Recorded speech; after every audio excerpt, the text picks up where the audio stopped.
नमस्कार, स्वागत है आपका। इजराइल हमास की जंग और हूतियों का आतंक, इन दो जंग ने पूरी दुनिया में तहलका मचा रखा है।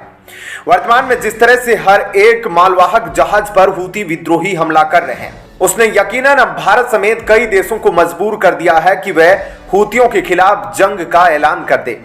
दरअसल अभी तक भारत अरब सागर और लाल सागर में चल रहे हूती विद्रोही के हमले पर इतना अग्रेसिव रूप नहीं ले रहा था, लेकिन जब से पिछले एक हफ्ते में भारतीय जल सीमा से मात्र 370 किलोमीटर दूर कैंप टाउन मालवाहक जहाज जो कि सऊदी अरब से तेल लेकर भारत आ रहा था, उस पर हमला हुआ है, तब से भारत ने अरब सागर में आक्रामक रुख अपना लिया है। दरअसल अभी तक हूती विद्रोहियों को इस बात का अंदाजा नहीं था कि इस जंग में भारत को घसीटना उसके लिए कितना भारी पड़ सकता है। अभी तक हूती ईरान के द्वारा और उसके इशारों पर जहाज पर हमला कर रहे थे, लेकिन इनसे चूक तब हो गई जब इन्होंने एक बार नहीं दो बार भारत आ रहे जहाजों को निशाना बनाया।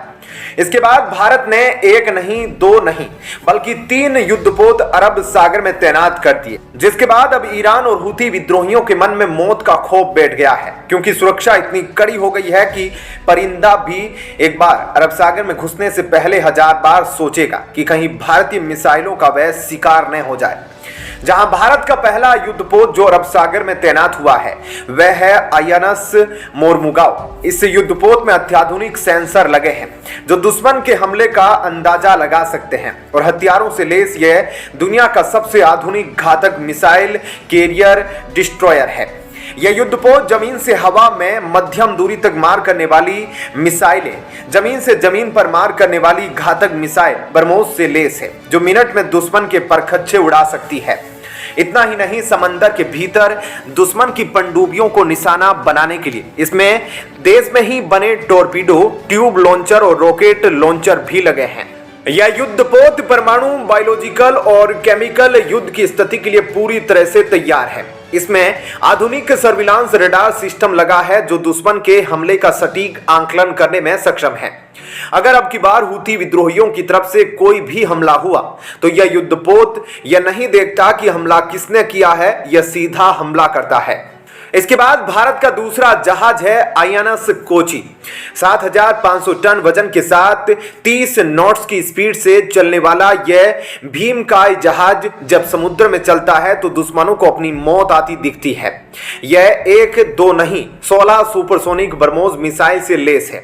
इसके अलावा 76 mm की सुपर रैपिड गन और AK-630 fully automatic weapon system भी शामिल है, जो अपने आसपास के युद्धपोत हवाई जहाज को अपने एक हमले में आर पार कर सकती है। इस पर सी किंग और चेतक जैसे 2 अटैक हेलीकॉप्टर भी रखे जा सकते हैं। भारत का तीसरा जहाज है आईएनएस कोलकाता। 164 मीटर लंबा और 18 मीटर चौड़ा यह जहाज अपने आप में एक घातक जहाज है। इसकी ऊंचाई एक 5 मंजिली इमारत जितनी है।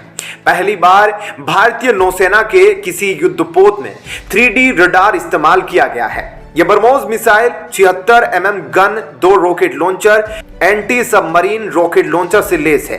सबमरीन डिटेक्टर और 4 टॉर्पीडो भी मौजूद है। ऐसे में ईरान और हूती विद्रोहियों का बचना अब मुश्किल है। लेकिन यह बात तो रही भारत की तैयारी की, जिसको देख ईरान खौफ में है। लेकिन भारत का ईरान समेत हूती विद्रोहियों में कितना खौफ है, इस बात का अंदाजा इसी से लगाया जा सकता है कि जब एक हफ्ते पहले कैंप टाउन मालवाहक जहाज पर हमला हुआ, जब भारत के रक्षा मंत्री ने यह कहा था कि भारत की बढ़ती आर्थिक और सामरिक ताकत ने कुछ ताकतों को जलन से भर दिया है। अरब सागर में हाल ही में हुए MV कैंप प्लूटो पर ड्रोन हमले और कुछ दिन पहले लाल सागर में MV साई बाबा पर हमले को भारत सरकार ने बहुत गंभीरता से लिया है। जिन्होंने भी इस हमले को अंजाम दिया है उन्हें हम सागर तल से भी ढूंढ कर निकाल कर मारेंगे। और यकीन मानिए, रक्षा मंत्री के इस बयान के आने के बाद अमेरिका के हौसले बुलंद हो गए। अमेरिका जो अभी तक अकेले ही हूती विद्रोहियों से जंग लड़ रहा था, उसका सीना चौड़ा हो गया, खासकर तब जब भारत उसके पीछे खड़ा है, क्योंकि वर्तमान में अमेरिका को किसी भी अरब देश से सपोर्ट नहीं मिल रहा। पूरे अरब प्रायद्वीप में सऊदी अरब एक इकलौता कंट्री है जिसके पास घातक हथियार है, जो भारत से भी ज्यादा हथियार खरीदता है, लेकिन वह भी वर्तमान में हूती विद्रोहियों के साथ जंग लड़ना नहीं चाहता। वह हूतियों पर सैन्य कार्रवाई करने से बच रहा है।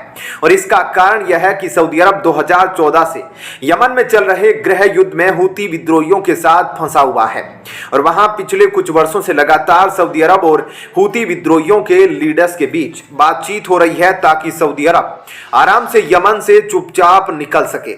लेकिन भारत के ऐलान के बाद ईरान समेत हूती सब पीछे हटने लगे हैं, क्योंकि जब भारत के रक्षा मंत्री ने यह बयान दिया उसके तुरंत बाद अमेरिका की पेंटागन रिपोर्ट ने भी यही बता दिया कि इस हमले के पीछे ईरान का हाथ है। अब जैसे ही ईरान को यह पता चला कि उस पर इस बात का आरोप लग गया है तो उसने इस बात से साफ मना कर दिया, क्योंकि वह जानता था कि सीधे सीधे भारत से आमने सामने लड़ना अपनी मौत को दावत देना है। और अब अरब सागर और लाल सागर में यही समस्या बन रही है कि एक दिन पहले जब अमेरिका ने हूती विद्रोहियों पर एक्शन लेते हुए उसके 3 छोटे जहाज को तबाह करके 10 आतंकियों को मार गिराया, उसके बाद हूती विद्रोहियों की तरफ से यह बयान आया कि वह लाल सागर में मालवाहक जहाज पर हमला करने से नहीं रुकेंगे। वे अपने साथियों की मौत का अमेरिका से बदला लेने और अमेरिका के लिए इस क्षेत्र को नरक बना देंगे।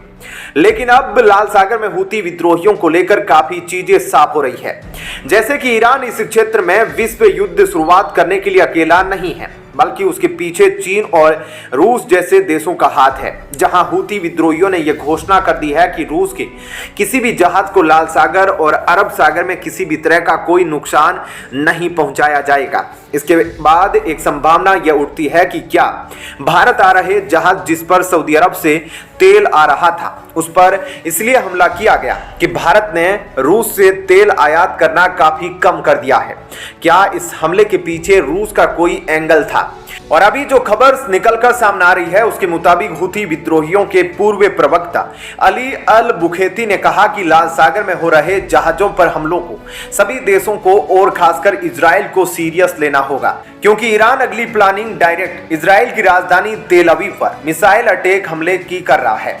उन्होंने कहा हूती सिर्फ यमन के नागरिकों के लिए खतरा नहीं, वह इस क्षेत्र और पूरी दुनिया के लिए खतरनाक है। और अभी तक छुप छुप कर लड़ने इजराइल और अमेरिका से लड़ने वाला ईरान अब खुल के सामने आ रहा है। जहां 31 दिसंबर को अमेरिका ने अब हूती विद्रोहियों पर हमला कर 10 हूती आतंकियों को मार गिराया था, उसके अगले ही दिन ईरान पहली बार खुलकर सामने आया है, जहां अब ईरान ने अपनी अलबोर्ज शिप लाल सागर में बाब अल मंदेह स्ट्रेट के पास तैनात कर दी है। जिसके बाद अब ईरान के सुरक्षा प्रमुख ने हूती विद्रोहियों के सबसे बड़े लीडर मोहम्मद अब्दुल सलाम के साथ बैठक की। यह बैठक तब हुई जब ईरान ने लाल सागर में अपनी अलबोर्ज तैनात करी, जिसके बाद अब ईरान और हूती विद्रोही मिलकर आगे की प्लानिंग कर रहे हैं। लेकिन अब लाल सागर और अरब सागर के नजदीक पिछले 1 महीने से हो रहे लगातार हमलों का प्रभाव अब कच्चे तेल के दाम पर पड़ रहा है, जहां दुनिया की 4 सबसे बड़ी मालवाहक कंपनियों ने इस क्षेत्र में आने से मना कर दिया है, जिसके बाद अब इसका प्रभाव कच्चे तेल के बढ़ते दामों में दिखने वाला है। जहां अब यह पूरा क्षेत्र 2 खेमों में बंट गया है। एक तरफ जहां अमेरिका और ब्रिटेन मिलकर एक साथ यमन पर एयर स्ट्राइक कर हूतियों का सफाया करने पर विचार कर रहे हैं, साथ ही भारत भी अमेरिका के समर्थन में खड़ा है। तो वहीं हूती ईरान, रूस और चीन एक तरफ है जो इस क्षेत्र में अशांति पैदा कर इजराइल और हमास की जंग को रुकवाना चाहते हैं, ताकि हमास का खात्मा होने से बच सके। क्या कहना है आपका इस खबर पर? कमेंट सेक्शन में जरूर बताएं। जय हिंद, जय भारत।